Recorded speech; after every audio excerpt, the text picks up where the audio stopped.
Skuad PSM Makassar tak sementereng Persib Bandung hingga Persija Jakarta di Liga 1 2022-2023. Namun, PSM Makassar bisa berbicara banyak. Bahkan PSM Makassar mengakhiri putaran pertama Liga 1 2022-2023 sebagai pemuncak klasemen. Saat ini PSM Makassar mengoleksi 33 poin torehan yang sama dengan Bali United dan Madura United. Tentunya dan tak ada yang bisa pungkiri kesuksesan PSM Makassar memuncaki klasemen Liga 1 2022-2023 lantaran kehebatan Bernardo Tavares meramu taktik. Tapi di balik itu, Bernardo Tavares bersyukur memiliki pemain-pemain muda bertalenta yang mampu berperan di setiap pertandingan. Di awal musim, Bernardo Tavares sempat pesimis dengan ketersediaan pemain yang ada. Ia pun meminta manajemen PSM Makassar berburu pemain.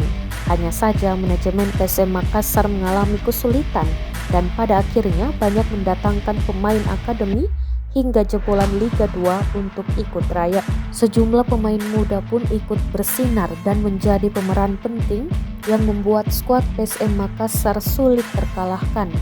Jika tak dipagari, tidak menutup kemungkinan tim lain bisa membajak pemain-pemain muda potensial PSM Makassar di putaran kedua Liga 1 2022-2023. Berikut deretan pemain muda potensial PSM Makassar. 1. Saki Ashraf. Saki Ashraf masih berusia 19 tahun.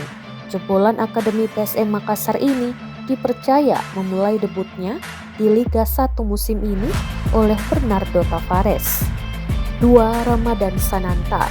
Menginjak usia 20 tahun, Ramadan Sananta mulai menjadi langganan timnas Indonesia. 3. Agung Manan. PSM Makassar menjadi tim dengan jumlah kebobolan paling sedikit hingga putaran pertama Liga 1 2022-2023. Duet Yuran Fernandes dan Agung Manan menjadi momok yang ditakuti lini depan tim lawan. Keduanya tak tergantikan mengawal pertahanan PSM Makassar sebagai stopper.